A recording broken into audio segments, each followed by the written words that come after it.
akulira Uganda Human Rights naye mwenyini bimusobera naye Human Rights tazina obirabye mukadde wange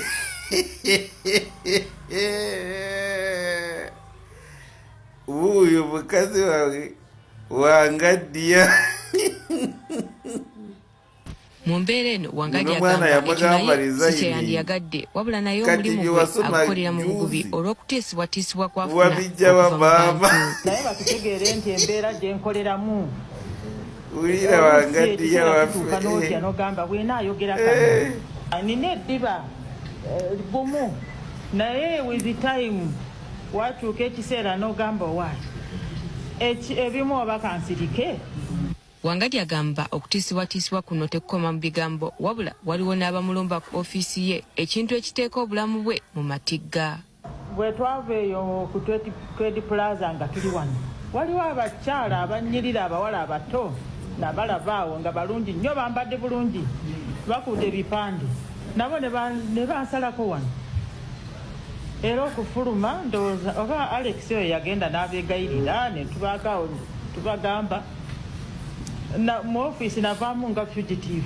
Ono yeekokkodde n'emikutu gy'amawulire gy'agamba nti gimukolamu ebyakatemba. Muze munkubamu bukatuuni mu abamawulire waliwo olupapula olumu sijja lwogera bakankubamu katuuni oba za mirundi emeka banyambaza yero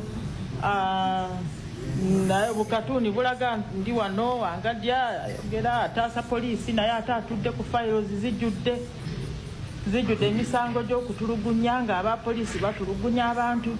Bannange eno naamwe nga mbatya mbatiira ddala y'ensonga lwaki oluusi mumpita Wangadya mukyala Wangadya tubadde tusaba kutukyazaako mu situdiyo yaffe ne ngamba nga mbatya oluusi tubadde twagala tutuuleko naawe mu ofiisi yo 1-on-1 tubeeko ne tetukubuuza ku kino ne ngamba naye ansa yange yo banaagitwala batya.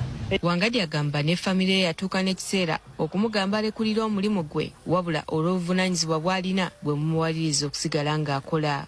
Ne mutabani wange n'atuuka okunkubira simu. Mutabani wange yali asomera China n'ankubira simu n'angamba naye maama tukooye ebintu bino ekifo ekyo kiveemu. Ne ngamba naye baana nze taata nze maama ate kati omulimu ngute tunaabeerawo tutya. Mu kaseera kano ng'eggwanga lyolekera akalulu ka 2026 Wangadya asabye abantu okukuuma emirembe omuli ne poliisi okukendeeza eryanyi lyekozesa ng'ekwasisa amateeka naddala ag'ebyokulonda.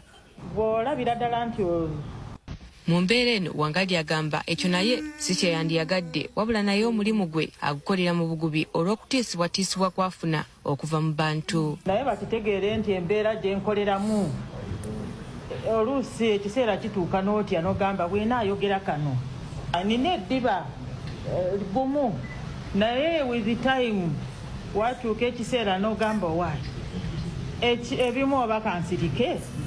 Wangadya agamba okutiisibwatiisibwa kuno tekukoma mu bigambo wabula waliwo n'abamulumba. Ekibuuzo kiri kimu eri mukyala Wangadya akulira Uganda Human Rights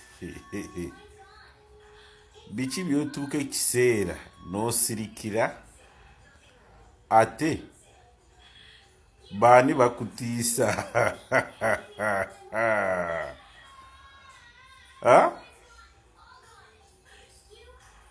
bafuutu sojja oba b'eggaali Madamu Wangadya head of Uganda Human Rights Commission baani bakutiisa ab'eggaali oba bafuutu sojja baedi mutwe they are right. Automatically weekubye omupiira ngu tosobola kati bagamba bw'oba talina kyoyogera sirika, bw'oba olina kyogenda kwogera kyogere, naye kijja kukozesebwa mu kooti nga confession yo. Kati Pulezidenti Museveni eyakulonda mu kifo ekyo muleseewo,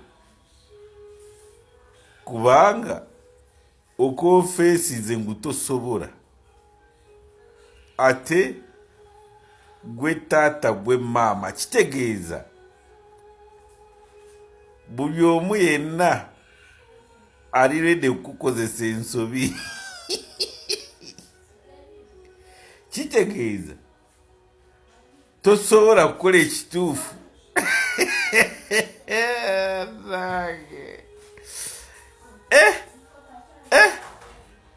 Awo wenyini wewandibadde olekulira